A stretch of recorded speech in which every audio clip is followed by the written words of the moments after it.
everybody, and welcome to Casual Shenanigans Gaming, a podcast all about DayZ, Battlefield, and everything PC gaming related. I am one of your hosts, Jerem Gaming, also known as Jeremiah, and this week I'm joined by my fellow co-hosts, Dave. What's up, guys? I am Dave, the not-so-evil Viking 13. And Chris. Hey, guys. And this week we are going to talk about DayZ. There's been another big blog update, and we're also going to talk about the Crysis 3 multiplayer beta. But first things first, DayZ. So there was a really big blog update, actually came out like the day after we recorded the last episode of the podcast, so maybe we're just doing these on the wrong day, I don't know. But quite possibly. But a really big update came out, and so we've got tons to talk about. So as usual, I will turn things over to the master of DayZ, Dave. All hail Lord Rocket and the second coming of DayZ. Right. And such. There's probably a salute you have to do too, but I wouldn't know about that. No, it talks about that further down. There won't be salutes anymore. It's a friendly wave. Okay, so that's the first thing. Let's talk about that. Saluting's been replaced by friendly wave. I think that's good, because saluting, it doesn't really... Like, if you're just two people meeting each other in the woods, I don't know that saluting really does anything. It had such a wonderful awkwardness to it, though. It was really awkward looking. It took so long to do, too. I hope the wave is, like, super cheesy looking. You're like, hey, guys! So, like, the first time someone does it, you can just shoot them in the face, and it looks hilarious. It's like Princess Wave. Hi, guys! Oh, yeah, either princess wave or just, like, waving your entire arm, like, jumping up and down. Like, hey, you guys! Really enthusiastically. Hey, adventurers, would you like to come say hi? Hey, are y'all friendly? Cue gunfire. So, yeah, the lighting engine from Arma 3 has been added. Better lighting, not lightning. Well, there might be lightning. And lightning, too, actually. Oh, I haven't even thought about that. If the textured skyboxes are gone and the sky is like all volumetric and awesome looking now, we're gonna have some pretty sick looking lightning and like rain effects too. Great, that's all we need is the night to be darker. Yep. Well, right now that stupid rain in Arma 2 is like a flat textured animated texture. It's like in the face of your player's camera, and if it's like nighttime, like pitch black, and it starts raining, you can't see anything through that little gray scrolling texture. It's obnoxious. That's true. Their texture is pretty bad. It makes going underneath a tree so welcoming. But yeah, better lighting. One thing I guess that's always bugged me about Arma's lighting, we talked about it before, but it's kind of flat in a lot of places. Their version especially. Their version of HDR is like, if you look at the sky to see where the sun is, the sky just gets really dark, and then you can't see anything on the ground, and then you can't see where the sun is anymore, and then...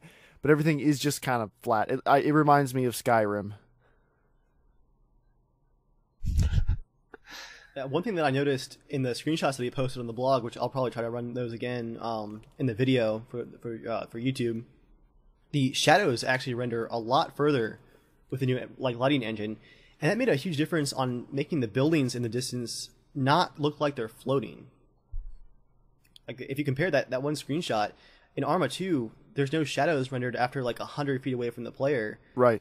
Whereas in the new version of the lighting engine, there's actual like low-res shadows on all the buildings and props, and that it feels like it's actually connected to the ground and not just floating on this blurry Google Earth thing. Now he says atmospheric perspective. Something I'm wondering about is, in DayZ, some people do exploit the draw distance by turning off objects at distances. So you can see people trying to hide in what looks to them like grass, and it looks to you like a bare field.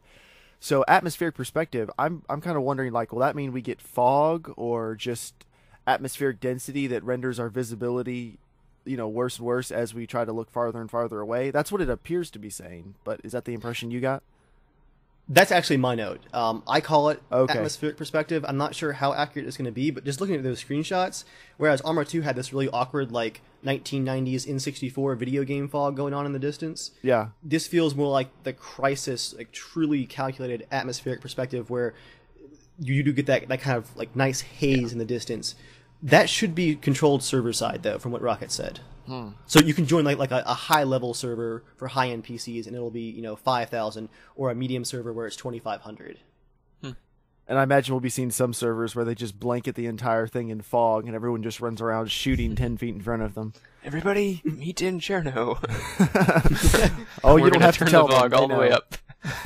It's the fog of war, It's like DayZ Quake. I was thinking more awkward. I was thinking DayZ Age of Empires. Yeah. Different era. Yes, indeed. Now So clothing. yeah, clothing. I want to talk about clothing. I think it's really cool, unique clothing, just because, like, I've never bothered too much with what my player looks like in Arma, just because it's all some variation of the same stuff. But I'd look forward to, like, getting some unique clothing. I could see myself, like, maybe finding a really old, dirty trench coat or something and carrying that and a shotgun around. Oh, that does sound awesome. And then DayZ tattoos. Mountain Men, anyone? I wonder, like, it might be tattoos, like in most video games, let you tattoo your character, where it's all variations of tribal stuff all over your face. Be awesome if they let you like upload an image to their server to tweak your character file, like they do in Minecraft. You Exactly, that's what I was thinking. Yeah, That if would create be our awesome. own. I want to be a medic, like who carries around a first aid kit, but just has skulls tattooed everywhere. just make people wonder, you know. Actually, Rocket The mentioned inverse the would also be possibility pretty of. great. It's like, That's true. I think Rocket commented. I think it was on Reddit about like the possibility of custom like clan icons and tattoos and stuff. But he warned that they have to look at what he calls the phallic factor. Like, at which point hey, does look, somebody genitalia thinking about begin to their show up on- actions. Yeah. Okay, at which point does genitalia end up like on everything? And given the massive drop in like age of players like last summer during the Steam sale, that's a terrifying prospect right there. That is true. Now, what has been Team Fortress's secret in keeping that stuff out, or do they keep it out? I guess I don't really buy hats, so. That's a good question. But I know in a lot of other games, if you could mod it, well, here's a good example: custom sprays in Counter-Strike. If you let people upload a custom image, you're basically just opening the door to every 13-year-old who learned how to use paint and who has a lot of anger. So, Or who can copy and paste off of 4chan. yeah, so I hope it doesn't like ruin the immersion of the game. If they make it Yeah. a little more difficult, like you have to learn how to unwrap meshes and stuff, I guess I'd be more okay with that, because then I'll just send you and Chris stuff I want, and you guys can do it. Excellent. But yeah, I'm excited to see like what type of clothing. If it'll be unique, like if clothing will be the type of thing where you really get attached to like your outfit and your look, or it will just be like variations of the same stuff again. But I'm sure it's the type of thing that they'll add more things as it goes on. But It's just one more thing to make dying suck more. that's true. Yes. Oh, the pain. And people, well, hopefully, we'll have friends. We guard each other's bodies like we do now. Yeah. I like the idea Rocket was talking about making the humanity system less important and standalone and making it more about the clothing. His example was you see a guy coming out of the woods and, you got to decide real quick before he sees you, do I shoot him or not before he sees me? Well, maybe he's wearing like this flannel shirt. It's got like 8 bullet holes in it. It's like all bloody and covered in gore. And he's carrying like an M16. You go, okay, this guy has just like murdered somebody a day ago and like ripped the guns and clothes off of him. He's probably not a great guy. Whereas you see somebody else who's wearing like really bright clothing, like just normal happy civilian clothes, and he's got like a thing of blood bags tied to his belt. You're like, okay, this guy's probably not all that bad. Well, Or so I don't you know. thought. I'm already like- thinking of like 3 or 4 ways to exploit that system. Yeah, exactly. The idea there is really good, and then you got to remember, everyone Yeah. who's playing it is going to be trying to game it. The blood bags are all infected with like Ebola. Here, buddy, let me help. Or they're just This needle's only been in 23 other people. I wonder what they had. Oh, that'd be interesting. What if you could fill blood bags up from other players? Oh Like, my let's say- goodness. This has not been confirmed at all, as far as I know. I'm just thinking of this right now, so no one take this with a grain of salt.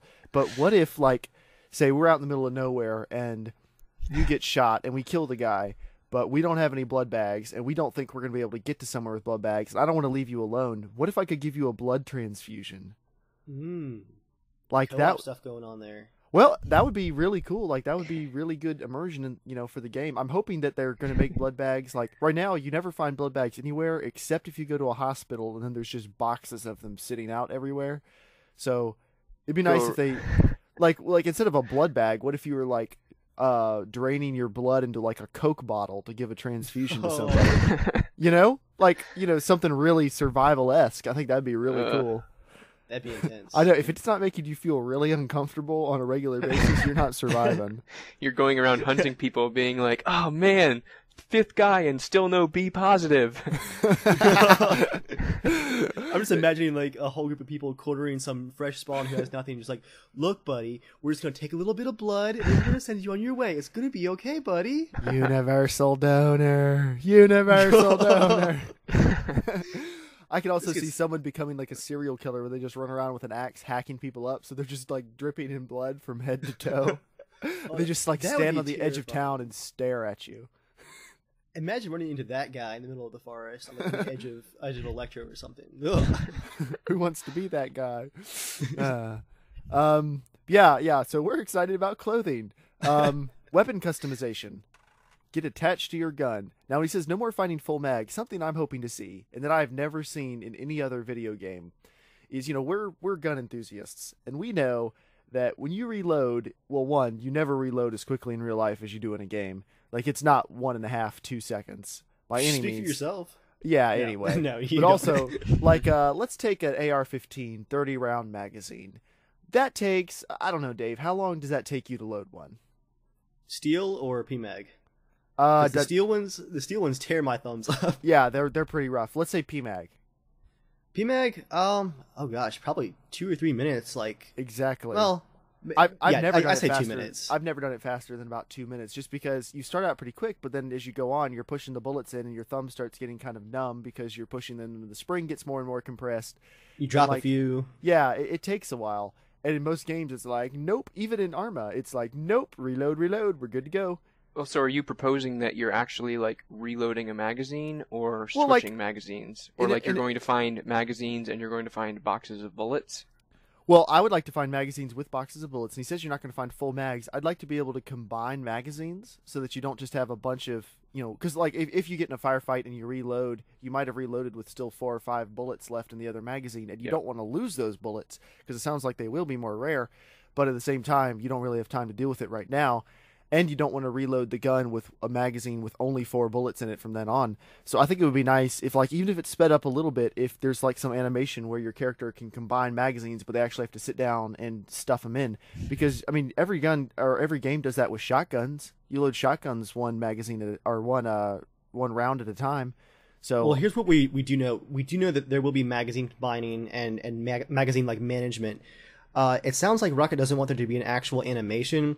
You're just going to do that in your inventory system. That may be a little bit too much of the simulation stuff. That may actually just be not fun. That's true. As neat as it would be, maybe like in a hardcore mode or something. That's true. But yeah, just something so that a little more realism. I think that's what I'm looking for, is just a little more. As people who actually shoot guns, we know it's nothing at all like that. And if you could get the drop on somebody because your magazine happens to be full and he only has 2 or 3 rounds left in it, I would like that to be an advantage or a disadvantage that would be available. I want to have to pull the magazine out and look at it to check how many are left in it too. Yes, maybe taking it too far, but that would be Sounds really like cool. Far Cry 2. Yeah. Yeah, that would be really awesome because on a steel mag for an AR-15, you can't really tell. You just have to kind of hold it and feel how many are left. But then, like on a PMag, you might have one with a window or something, so it's a lot easier. But yeah, I think that would be really cool. That would be awesome. So, release date is heavily implied, according to Dave's notes. Heavily implied it will be in the month, which something to keep in mind is Dave is pretty much riding the crest of optimism on all of this. Which I guess I've been wrong every single week for like the last 2 months too. We're all very optimistic, to be fair. We're all very optimistic, but Dave is like the special type of excited. I just need it. Right, exactly. So heavily implied that'll be the month preceding PAX and Rocket's absence in April. Now, by heavily implied, there was a minor hint. That's kind of the way I interpreted that. But Dave feels that it is heavily implied, so we'll let him have it. The tweet is a minor hint. I think the fact that he's going to be gone for like 2 months climbing Mount Everest in April is more of a better hint. Like, he's going to want to be there for the release and at least a few patches and all that. Interviews and all that stuff that happens when it's going to come out. That's got to happen by mid-March at the latest. Otherwise, it's going to be too close to him taking off for a while. Quite possibly. Or they could start the closed test and he could go away for a little while just so he's not fretting over it the whole time while the team Screw you, it's not true. Well, I'm just saying it could happen. So it is a distant possibility, I suppose. Okay. So he also did an interview. Who was the interview with, if people want to go look it up? Yeah, it's on Shannon Z Killer's channel. Let me give you guys that address. It is youtube.com/Shannon SHANNON Z Killer, all one word. Tell them Casual Shenanigans Gaming sent you. or don't. Well, no, do. So, crafting weapons like Molotov cocktails will be implemented in the future. I think that's really cool, especially if you could do a blood cocktail. A blood Molotov cocktail. Wow, this gets dark so fast. I love our DayZ discussions. No, hear me out. So let's say Joel, just for the sake of argument. Joel... I knew it was going there. Joel has a blood disease. And, or several. And Joel... Because he's been probably cholera too. He's been hanging out in the wrong whorehouses in DayZ, and he's just picked up a couple things, and he's still looking to contribute to the team. So he takes blood transfusions into the Coke bottles, like we were talking about beforehand, and he hurls them at enemies as an airborne pathogen bomb. This all sounds way too plausible. I mean, if we were really in this situation, I'd just like to consider it an option, you know? Or saliva. He could fill a bottle with saliva and throw that at people. Just, you know, anything to... I mean, that's disgusting on a lot of levels, but... You know what would be awesome? The entire time I play this thing. Pee in a bottle, find somebody's camp, like, in the woods, and then you go kill a cow, tie it to the back of your truck, and drag it. Hey, and then just leave it there to rot. Or dead people. If one of your teammates dies, drag them into someone's tent or something. It's just, that's getting really medieval. Man... This is so dark. I'm so excited. Yeah, it's kind of terrifying. They're considering adding horses, which I think is pretty cool. Joel has talked about that a lot, wanting to see like horses. I see horses being killed really quickly, especially if they can be eaten. Yeah, but they're quiet. Did anyone else play Red Dead Redemption? Yes, amazing. Okay. So, a little bit. I don't know if anyone else did this in Red Dead Redemption, but me and my brother never got bored of doing this. We would get riding through a town, riding as fast as we possibly can, and then we would look down and shoot our horse in the top of the head, and it would catapult us forward, and we would try to catapult through the swinging doors of the saloon. So it's like the ultimate gunslinger entrance is to be thrown from your dying horse straight through a saloon. People terrify me. All I'm saying is, if that was an option, I wouldn't say no. I think that would really fit the theme of the game, kind of moving towards it's been like maybe a year or so since the outbreak of the infection. Fuel's getting kind of scarce. Like Chris said, a horse would be quiet, and that's true. You don't have to fuel it. There's plenty of grass out there. This grass isn't infected. At least I hope not. Well, horses will be great and everything, but I think I might even still prefer a bicycle. A bicycle, that's one of my favorite vehicles in the game because you can really go a very decent speed with a bike. And it's so quiet. Fast, even. It's quiet, and most of the time people don't want them that bad. Like, it's not like seeing someone with a really nice vehicle that you want to hunt them down and kill. A bike is only convenient for one person. So, I don't know. I really like bicycles. Yeah, if it was a horse, I'd probably, name it and ride off into the farthest corner of the map just so I can keep it alive. That's another thing. Like, what do you just tie the horse to a tree and leave it for a couple days? Like, that. The horse may not be up for that. Now, streamers and YouTubers are a huge part of DayZ's success. Rocket is looking into hiring comic artists to create strips based off players' real in-game stories and adventures. Explain that a little more, Dave, if you wouldn't mind. Basically, in the interview, Shannon asked him how streamers and YouTubers have played a part in just the massive, 1.5 million players that DayZ ended up with last year, coming out of nothing. A little alpha mod for Arma 2. And Rocket was basically saying, all these YouTube channels and people that were streaming constantly and getting people into these stories and these adventures, that's what caused the game to explode. Even, PC Gamer had a little developer diary or adventure diary series going that you could follow. Yeah, so they're thinking about hiring comic artists to make, just to take the funnest or most interesting experiences and turn them into a comic strip. Yeah, and I think that's a really awesome idea. I'm looking back at gosh, how many DayZ videos do we have now? It's got to be over 100. And every one pretty much has some sort of just crazy awesome adventure that you couldn't get anywhere else. And that would be really cool to see that in a Walking Dead style comic book just laid out there for people who don't get into the videos. That would be just amazing. It would be interesting. I guess I'm more of a wait and see for this right now. And that's just like, he's in talks with a couple of guys. It's just one of those, pie in the sky ideas that wouldn't it be cool if kind of thing. Right. And everyone just keep in mind that we only get our information from the same sources as everyone else. So a lot of what we do is speculate based on things that are likely true, but we do speculate on a lot of stuff. So don't take anything we're saying as like an ironclad guarantee. Because we're fans just like you, and we don't know much more than you do. Except for Dave, who is always on the cusp. Dave is browsing the internet for every last scrap of information, so... Multiple tabs. We average out to having an average amount of information about it, let's just say that. It's knowledgeable speculation. Knowledgeable, yeah, I would agree with that. It's a calculated guesses. Which occasionally crash and burn. So, there will be notes in-game and even books at some point.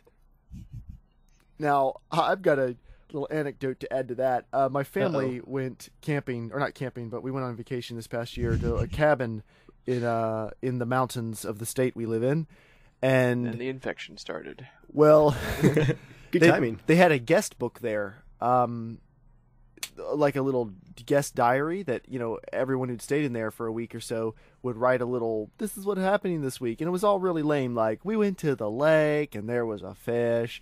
Then we saw a deer, then it was hot, and it's so pretty here, and we had a good time. So we had decided that was just not really going to cut it. So I looked up the exact wording for the passage from the Fellowship of the Ring where they're in the mines of Moria, and they're reading the last diary entry of the dwarf. I don't know if you guys are familiar with what I'm talking about, where he's saying, like, noises in the deep, they have overrun the dining halls, and whatever they say, and then it ends with, they are coming. And then my little sister took the pages of the journal and singed the edges with a candle. And then we kind of like rubbed soot on the pages so it looked really bad. And the last couple words trailed off. And then we left it for the next person.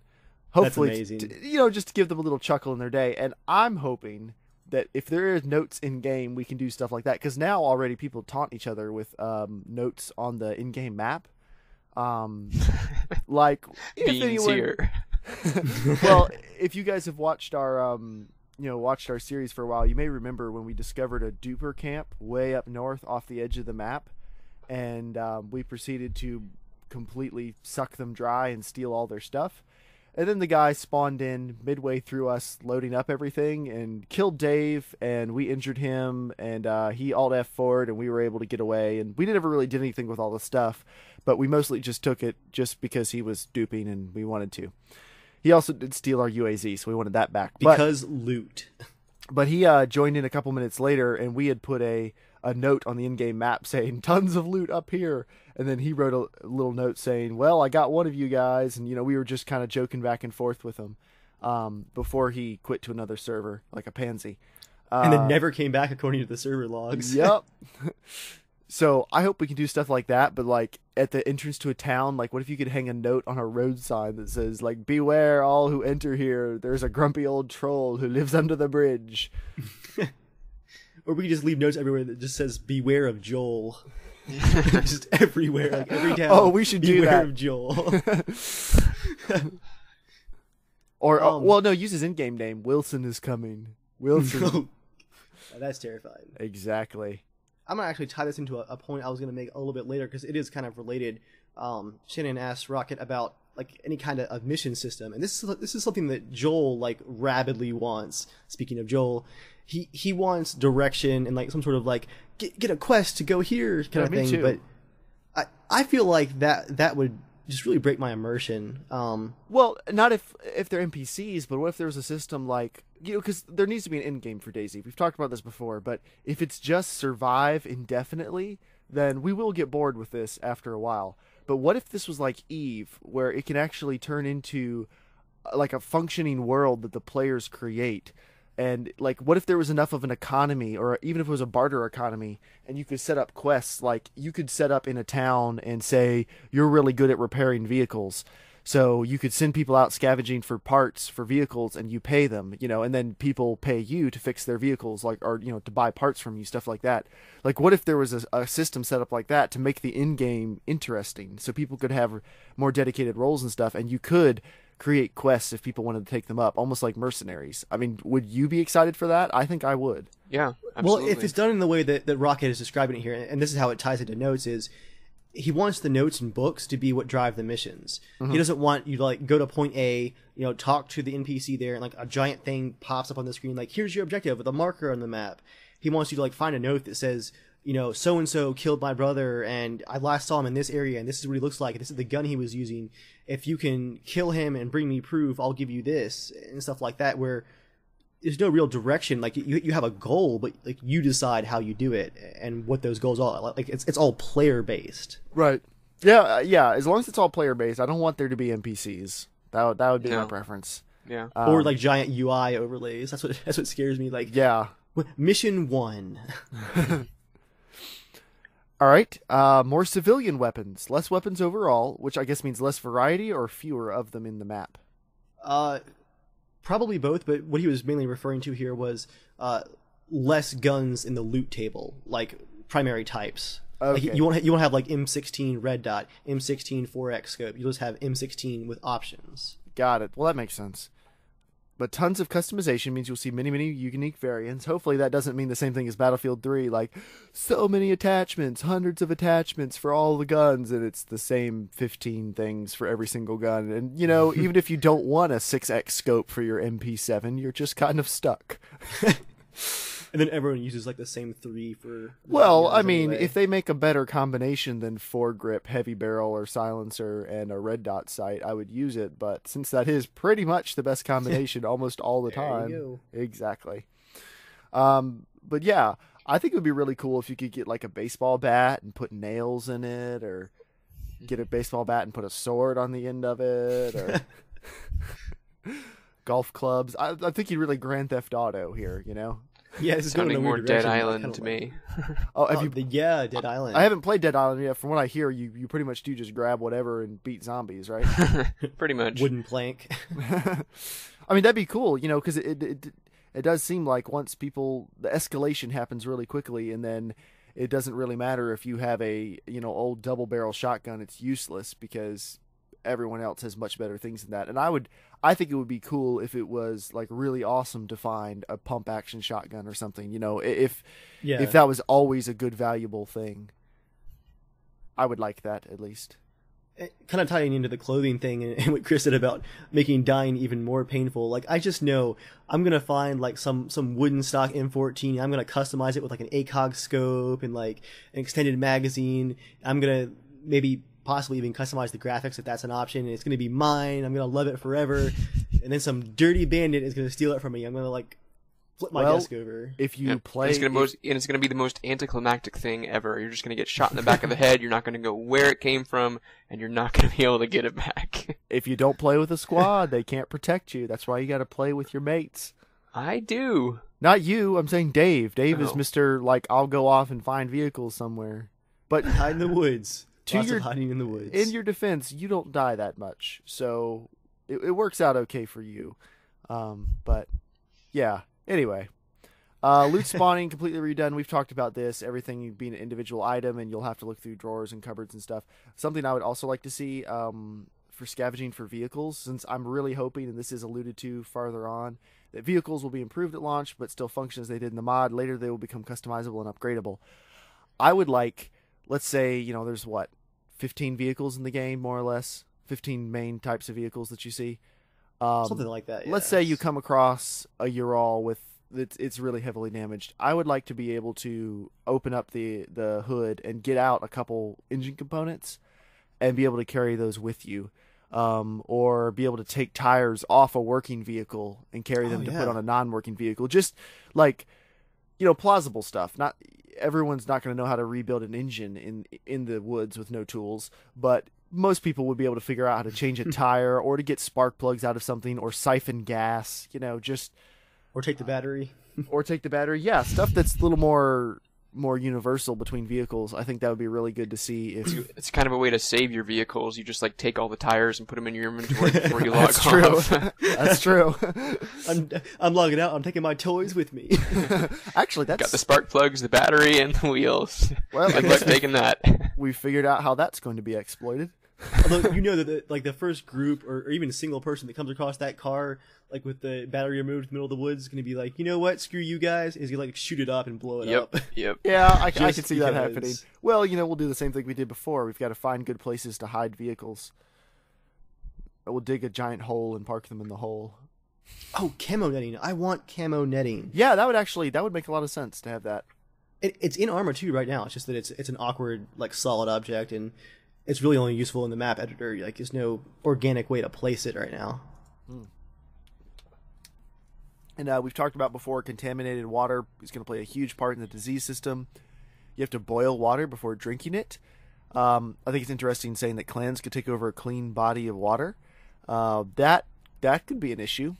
But Yeah. if you can go down to the sea and gather seawater and boil that, then that could fix the problem. There's an idea. Although to boil seawater, you do have to have some method of capturing the steam, because the steam is what's sanitary at that point, because you're boiling and leaving salt. So I guess it would have to be a little more involved. Tasty. But you can still do it. Like, it's still possible. So, yeah, we'll see. I get that's another one of those things I'm interested in seeing how much that really plays into the game.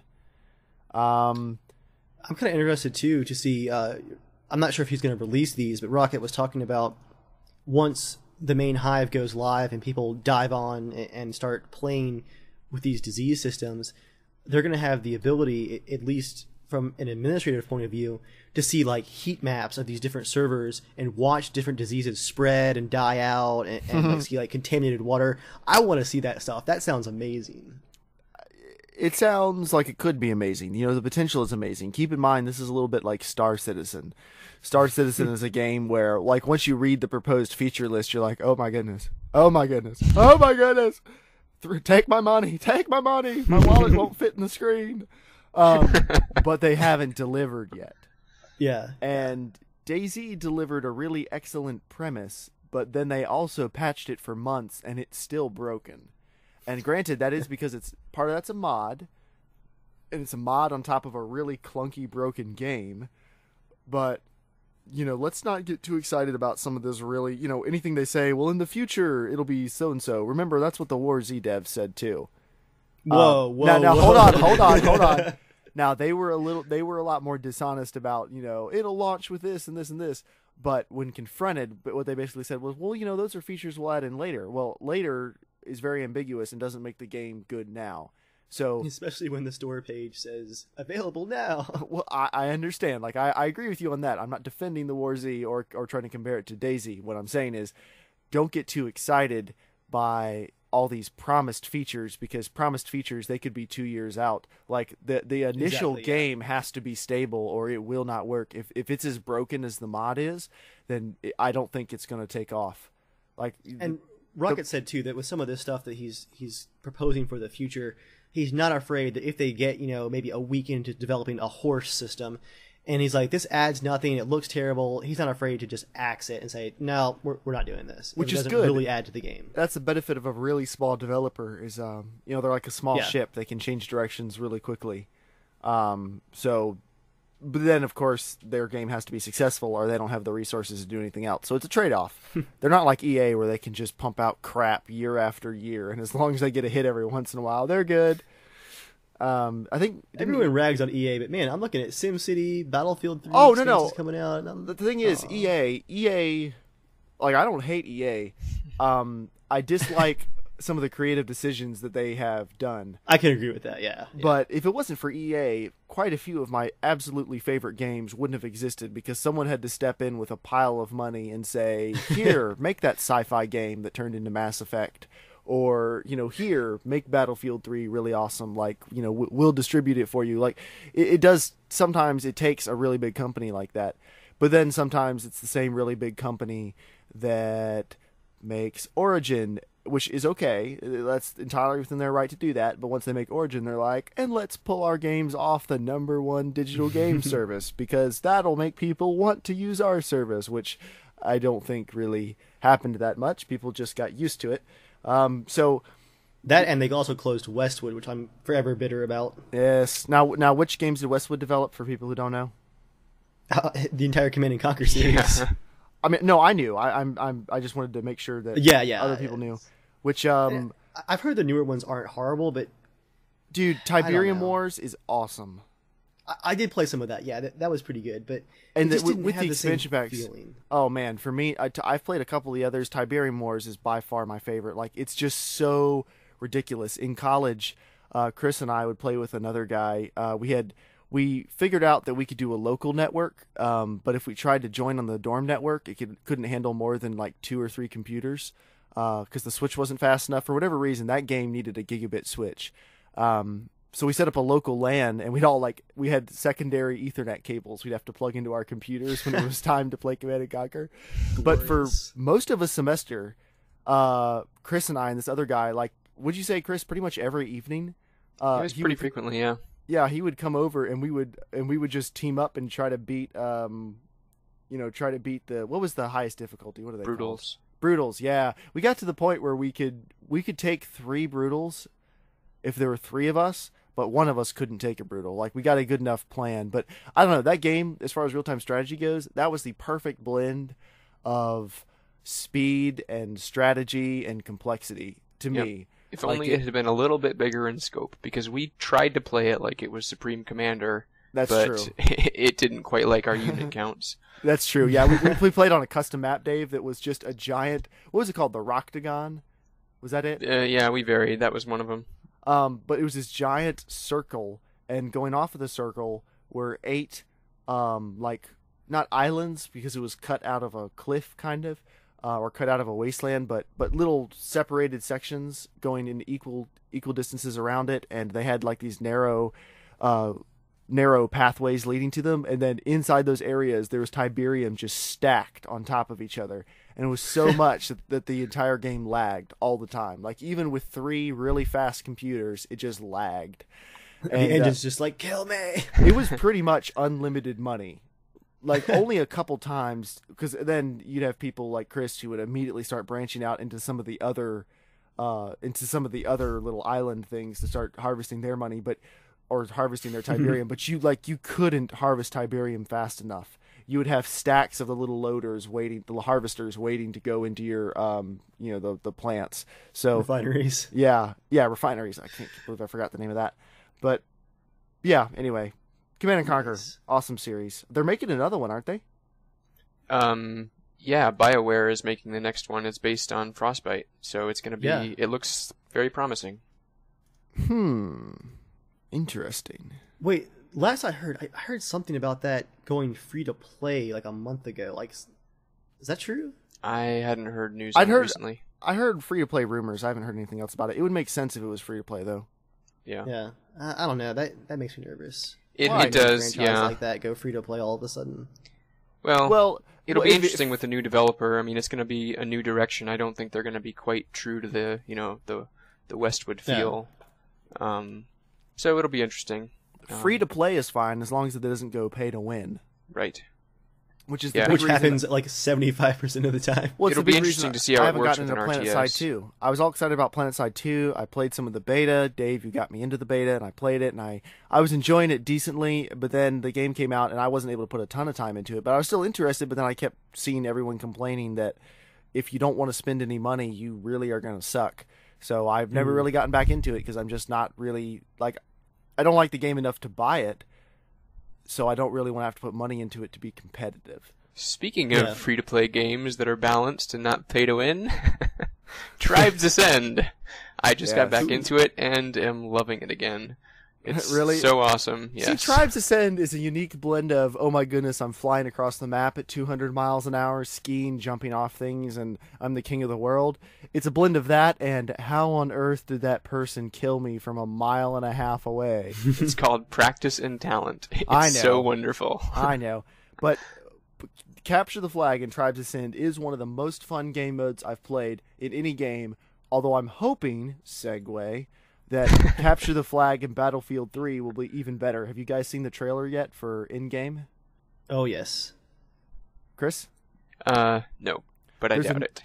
There's a new trailer out now that's showing Capture the Flag being played like with dirt bikes, and it looks really awesome.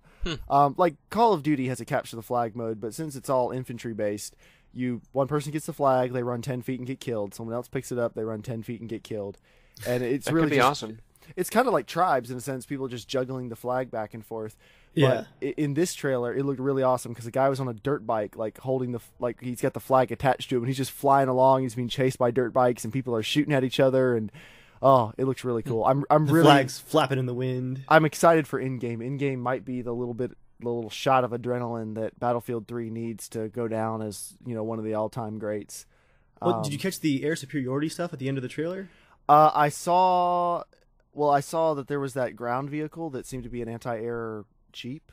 Is there something else you were referring to? Yeah, after the logo is rolled at the end of the video, there was 10 seconds of air superiority mode. Have you seen that yet? I have not. Announced? Okay, I heard there was going to be air superiority, which I'm sure you're very excited about. You and all the other pilots can stay up in the sky playing tag.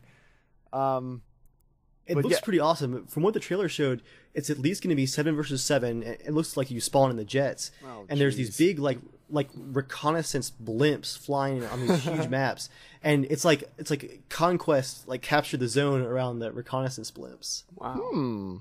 That could be interesting. What was cool in the trailer was, you have 7 planes in formation. And then, you get to the blimp, and they all peel off, and they're all dogfighting. You capture the blimp, and then, everyone forms up and flies to the next point. Kind of like Conquest, but... I see a lot of ramming. Is it fixed wing and rotor wing, or...? Just jets, from what I saw. Huh. Yeah, I'm seeing a lot of ramming in that game's future. Yeah. I mean, even more than now. Did there appear to be multiple helicopters at a time? Just jets. Just jets. So it's jet superiority. Yeah. Although, of course, the popular comment on Reddit was like, if you guys want a preview of the game mode, here you go. Beep, beep, beep, beep, beep, beep, beep, beep, beep. Everyone breaks out the air-to-air missiles again. Yeah. Yep, I can also see that happening. Well, so there will be people on the ground, though? No. I mean, it's hard to say because all we've seen is a few quick glimpses, but everything that I've seen, and there is a gameplay video for Battlefield Premium members that's like a minute and a half long, too. It looks like you spawn in the jet, you stay in the jet until you die. Okay. What happens if you bail out? So they disable bailing out? Because they don't want people to be able to run around? Or it's like every time you bail out, your chute fails, so you die when you hit the ground. You eject through the cockpit and die. But yeah, that looks really intense. I'm excited about both of those modes a lot.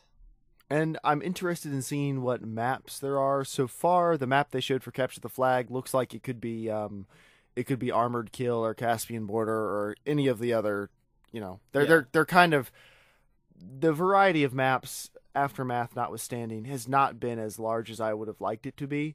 A lot of the maps, you haven't seen them do anything really out there. Like your idea for the map you submitted to the map contest, Shenandoah, that was the name, right? Appalachia, sorry. So close. I think that's a really awesome idea.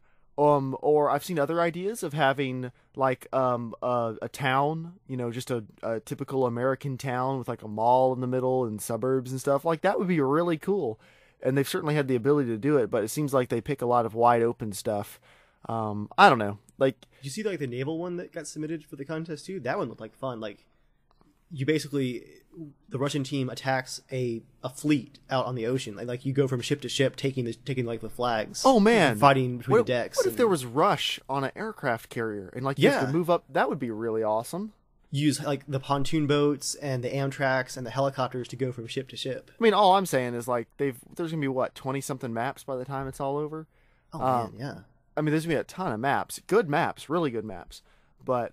I don't know. Maybe I would have liked to see a little more crazy out there stuff. Yeah, off the wall stuff. I am glad they haven't submitted to community pressure and just repackaged Bad Company 2 maps and more Battlefield 2 maps. I'm glad they decided to do their own thing because I think quite a few of these maps have become classics.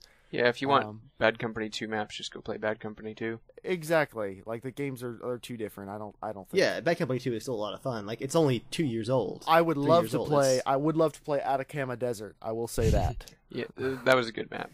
That was a really good map. It still is a good map. It still is a good map. We ought to hop back into Bad Company 2 sometime. Right now. Let's do it. Well, I mean, see everybody later. Bye, guys. We're going to play Bad Company 2. Speaking of games that were good and are still good, back in 2007, this little game came out called Crysis. and that spawned the most annoying PC gaming related meme that lasted way too many years, called "Yeah, but can it run Crysis?" And it got attached to anything, which was respectable to say, because Crysis, when it came out, it was like they hadn't heard of consumer computers. It was like the developers said, "What's the best computer that's ever been made? Cool, that'll be the minimum spec requirements." And they just packed all of this new technology, these super high-res textures. And if you look at the computers that were out in 2007, like, dual cores were just then starting to become a thing. Like, okay, you should definitely have a dual core in your computer. And AMD was making really good stuff compared to Intel for the money.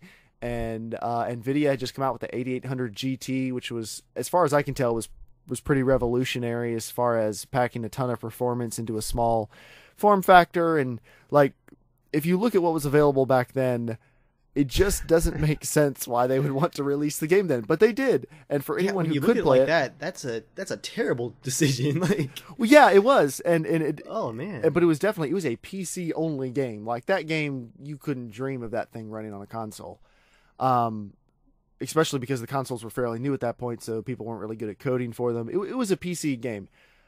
My point being, that game was really hardcore and people loved it, because once you stripped away all the graphical fidelity, which is what people really talked about most of the time, it was a very solid shooter. It had a very good story. Mechanics, or not. I thought it had a pretty good story. It was okay. It was easy to follow. Think about most shooters. It wasn't like and now they've got the bomb, and they stole somebody, and you've just been double-crossed. That's true. And now you're in Mexico. Yeah. Now you're in the Middle East. And now you're in Russia. And now you're in Washington, D.C. And it's so crazy. Nuke. There was none of that. It was a relatively easy to follow story, and I thought it was decent. I'll concede that it wasn't amazing, but it was very decent. I still remember the story. Yep. And it was very solid gameplay mechanics. You could really do a lot of stuff. So Crysis set a pretty high bar for the sequel.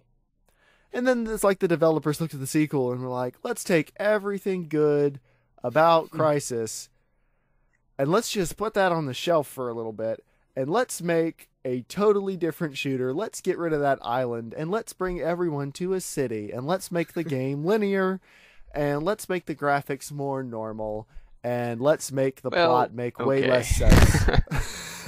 Am I wrong? Holy crap. I didn't finish Crysis 2, if that tells you anything. There would be some disagreement there. But I loved Crysis. I loved Crysis Warhead. And Crysis 2, I was like, I don't know. Okay, I want to hear what Chris thinks here. All right, yeah, Chris, tell me I'm wrong. I'd love to be right. I absolutely loved Crysis 1. It probably was and probably still is one of my favorite shooters, one I've played multiple times. And Crysis 2, like, yes, there's some truth to what you said for sure. I mean, they did strip out the big open island feel and, took away some of that player freedom, but the gameplay mechanics and the story was still half decent. Like, the gameplay at least was really solid. I mean, that's true. It was still Crysis. I enjoyed it the whole way through. I mean, that was the game where I started playing that, and then what's the Homefront? I went and played Homefront after that, and I was just like, I can't put up with it because I'm coming off of Crysis, and just the movement, the guns, everything just feels so good. The movement and stuff in Homefront wasn't that great, but I loved Homefront. Just for the premise and everything, I thought was really awesome. Right. But Crysis 2, like, the thing I loved so much about Crysis was, like, driving a truck in the middle of a camp, hopping out, shooting the gas tank, and, like, destroying a bunch of buildings. You could pretty much just destroy the whole area.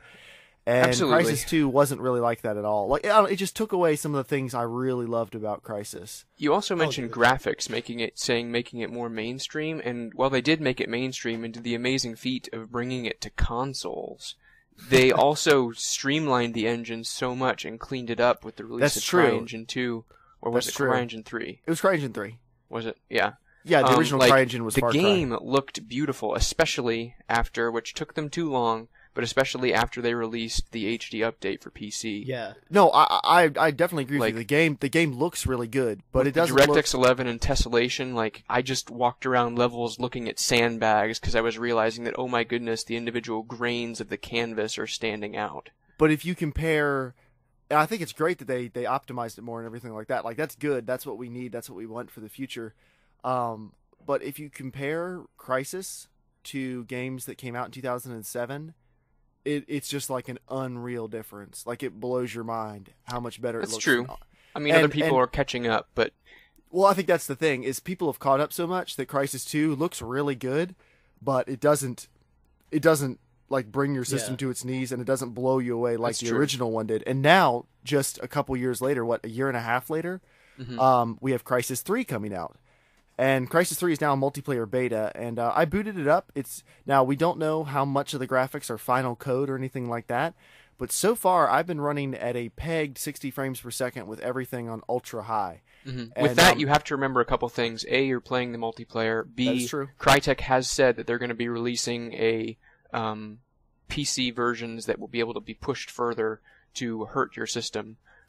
So, and I'd imagine that, the multiplayer, like when we first got into Battlefield, the beta, they had things turned down. Ultra wasn't the Ultra that we saw. Mm-hmm. Right. And there's going to be a lot of things like that, imagine. I think one of the most impressive things about, you say how Crysis 2 looked like a lot of other games that came out, and Battlefield came out and looks great, but as far as like the fidelity of the engine in so many different areas, like lighting, like geometry, like the amount of polys they can have in a scene, like it blows so many games out of the water. It does, and I would love to see more game developers taking advantage of CryEngine 3. Something I'm guessing is that the next generation of consoles will use CryEngine 3 a lot. Like, I see the potential for CryEngine 3 to be the Unreal Engine 3 of the next console cycle. I don't know about you guys, but it just seems like what they're doing seems to be perfectly set up to become really, really popular. Yeah. Although Unreal Engine 4, of course, looks really good too. Yeah, I'd be kind of surprised if they actually unseated Unreal Engine because of just how wide a base it has. Well, I imagine it will take some ground, but even if they don't unseat it, some of the features they offer in CryEngine 3, like I hope more developers at least see the potential. Or of course, we don't develop games, so we don't see everything that another developer does when they're trying to decide what they should do. But Dave, you've worked in CryEngine 3, right? Yeah, quite a bit actually. I mean, how is it to work in? Oh man, I loved it. Okay, I mean, and you're not like a full-time game designer, so it should be at least. It's not like an impossible system like DICE claims that Frostbite 2 is or something. Dave, Go ahead.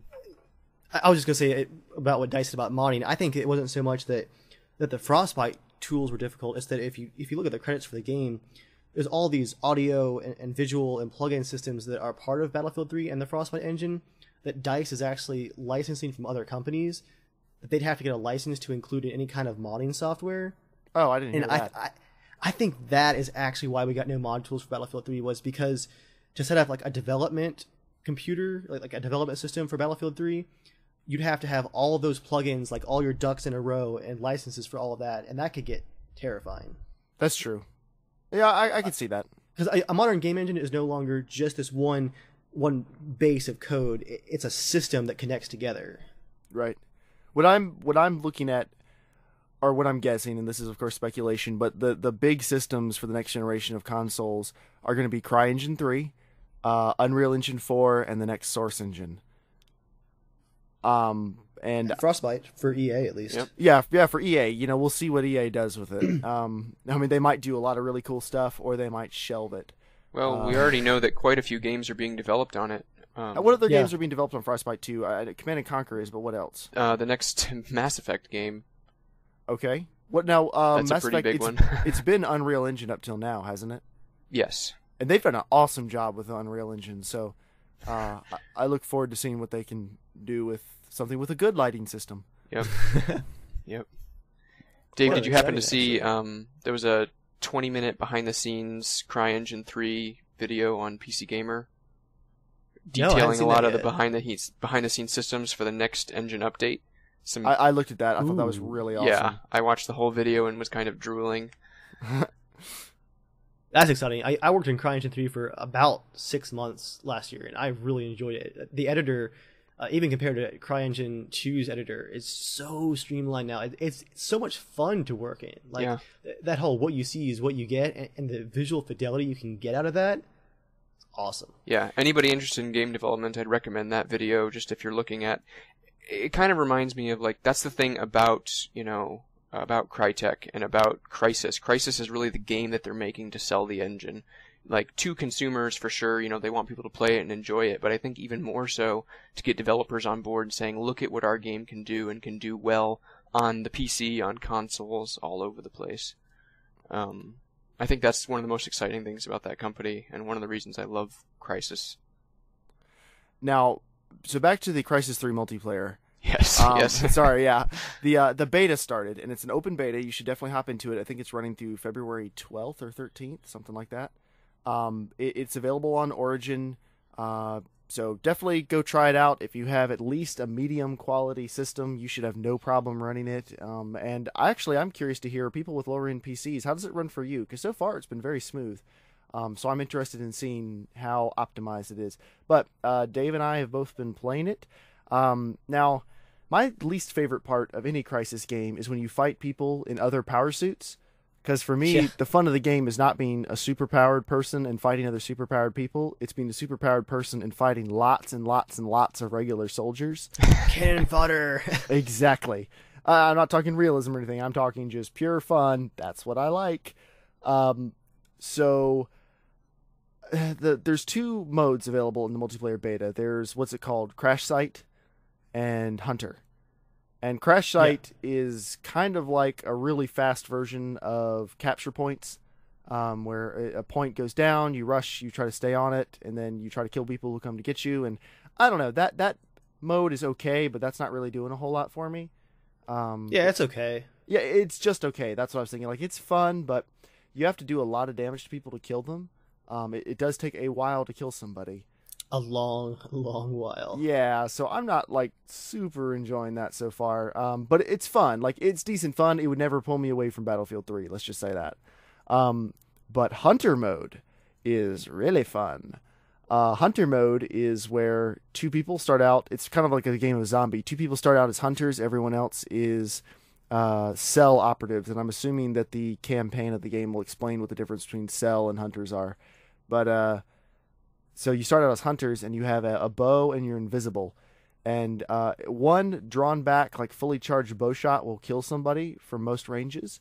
So you try to sneak up to people without them finding you using their motion detector that everyone has, and you try to kill them. And if you kill them, they become a hunter. And the game goes until the time runs out, and the hunters win, the cell operatives win, or the hunters win.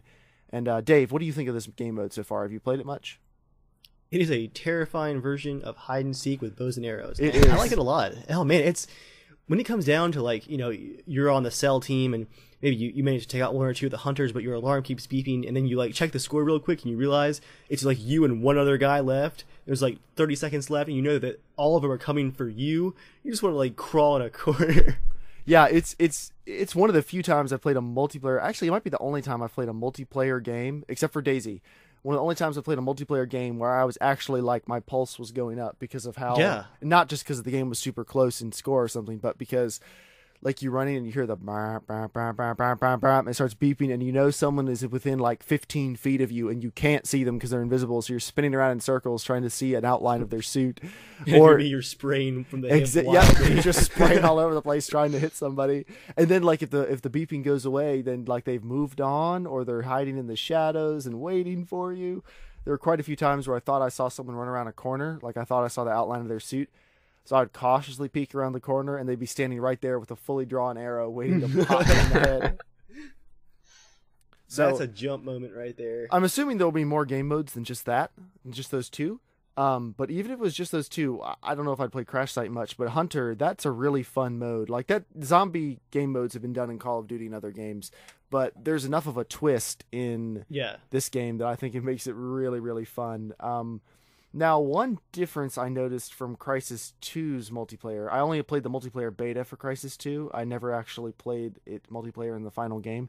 But you seem to use your suit powers a lot more in that beta. And in this beta, I don't know about you, but I haven't really used my suit powers much. Like, I've got automatic strength and shield and stuff.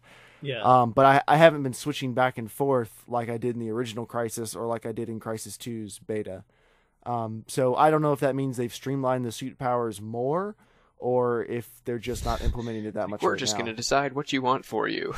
Well, right, and that was one of the big things about regular, like the original Crysis, was if you switch to super strength, then you have like no recoil on your gun, or you can, you know, throw cars or punch cars through the air, or you could punch your way through a ceiling and crash down on someone. You know, there's the little things like that, and I'm interested in seeing what they do with this. Like, I like their idea of having it set in the same city dome thing that's kind of decaying, and because that means they can reintroduce all the jungle stuff. It seems like they don't want to act like, okay, the city was a giant mistake.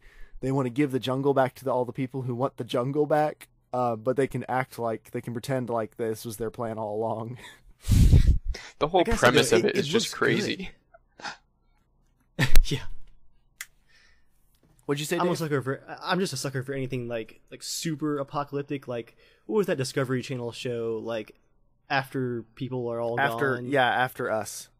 Yeah, just I could watch the CGI from that show like on a loop for hours. It's fascinating just to see that. Like, I never actually watched civilization. Is it worth it?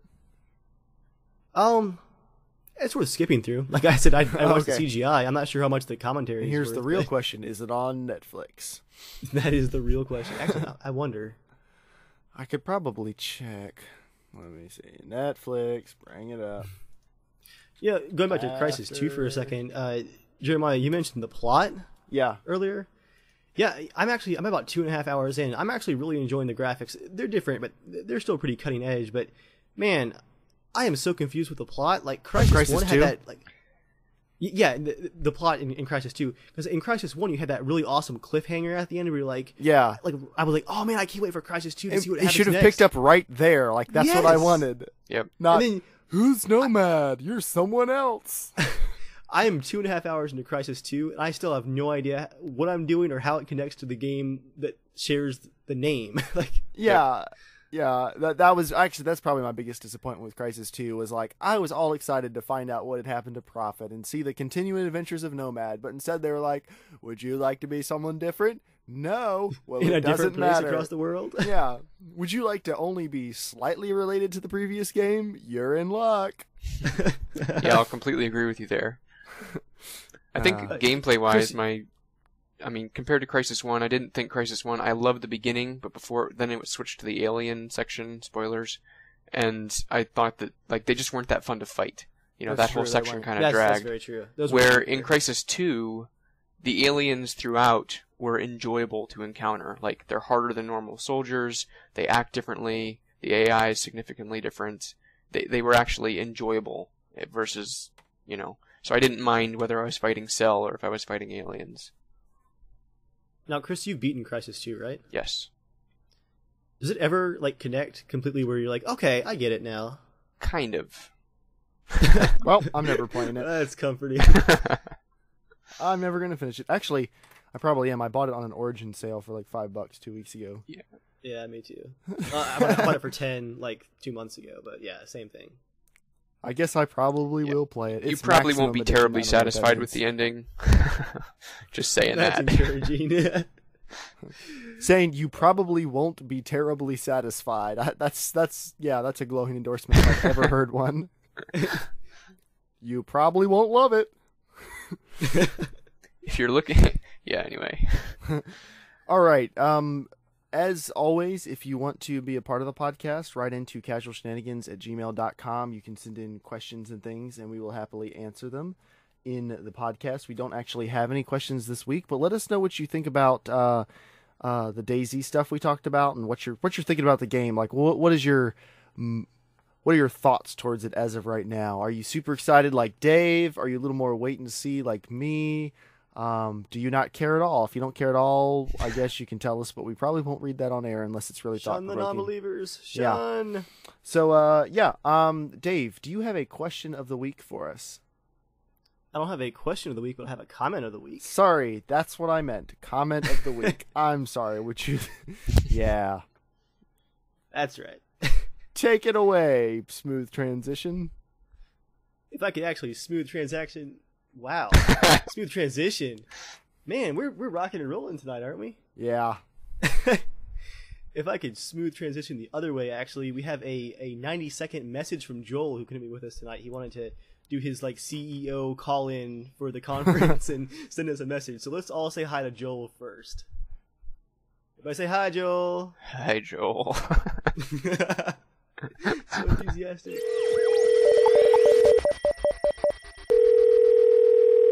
Alright, so this is probably the most dangerous thing to do ever, but I'm going to record while I'm driving because I decided to skip out on the podcast tonight because I know Dave was just going to be talking about boring DayZ stuff. Just kidding. No. Anyways, all I wanted to talk about is that Sony today just came out with an announcement saying they have a big announcement on February 20th, and basically their tagline is "See the future" or something like that. So it totally sounds like they're going to be revealing the PS4, and I'm pretty stoked about that. So other than being able to see a Mystery Science Theater Rift Tracks tonight at the movie theater in my town tonight, and that announcement, I think it's going to be fun because we're not just going to only have E3 this year, we're also going to have PS3 and PS4 announcement, and then hopefully an Xbox, whatever it's called, and then E3. So Christmas all year long. That's about it. Thanks for, adding this crappy iPhone, recording in for me, guys. Later!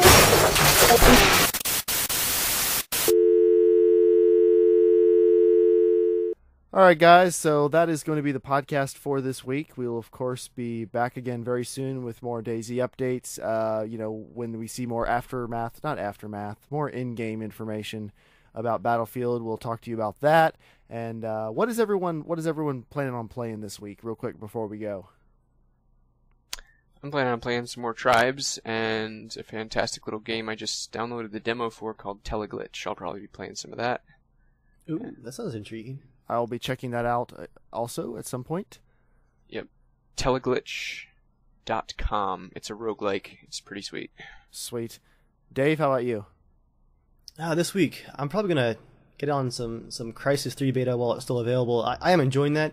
I'm not going to pre-order. There's too many decent games coming out this spring. I've already pre-ordered SimCity, so I think I'll wait for a sale on Crysis 3. Hunter mode is one of those things where if everyone else is ranked up like ridiculously high, I think I could still enjoy it. Right. I don't feel like I need to dive in right at launch. Oh yeah, I'll wait definitely. on that one. Okay. Other than that, probably some more Empire Total War. I have Darthmon installed now, and the unit size is huge, and there are some ridiculous battles going on now. Cool. I'm about 15 hours into Skyrim now. I finally started playing it about a year late. Nice. It's going pretty well. I'm not quite as sucked in as I was with Oblivion. It may just be because I have less free time, and I've got so many games I want to play. But I am enjoying it so far. It's good. I really like it with all the mods I've got installed. It's a pretty smooth experience, so I am enjoying that. And then, of course, for videos, I'm playing Far Cry 3 again. I'm playing FTL. Lots of Battlefield still, because I made the dumb mistake of telling everyone I would unlock everything for every gun, and now I'm pretty much confined to close quarters grinding. Oh. Well, no, I mean, I'll be honest. The bolt-action sniper rifles are going to suck. When I get to that point, I'm either going to become really awesome, I'm going to be like Mongol FPS or Woven HD with my headshot abilities, or I am going to ask one of you guys to stand in an empty server and let me shoot you in the head over and over. Or just take the coward's way out and play hardcore and hide in a corner. That's true. I could do that as well. But no, I really do enjoy it still. They just kept adding more guns to the game, and now I'm way behind. I'm just imagining some poor player with a giant sky of falling guns just piling up on top of them. Like, please, no more. But yeah, so that's what I'm playing this week. Yeah, thank you guys for listening. Send in any questions, comments, or anything. Follow us on Twitter @CasualShenanigan. You can follow Dave at Evil Viking, just Evil Viking on Twitter. You can follow me @Germ Gaming, and of course we have YouTube channels which you might be watching this on, or you might be listening to us on iTunes. So hello, iTunes people. But thank you for listening, and tune in next time. Shout out to hi Ben, hi Paul, thanks for listening. You guys are awesome. Who are they? My bosses, actually. Oh, sorry. Hi Dave's bosses. You guys are cool. I think it's kind of awesome. Both of my supervisors listen to the podcast, which I just learned that Paul listens to it yesterday. He was just talking about what we were talking about last week, and I was like, wait, you listen to the podcast? It's like, yeah, totally. Okay. All right. Well, shout out to them. Thanks for listening. Thanks to everyone else who was listening. You guys are awesome. Yep. You guys be sure to have a really awesome week, and we'll see you next time.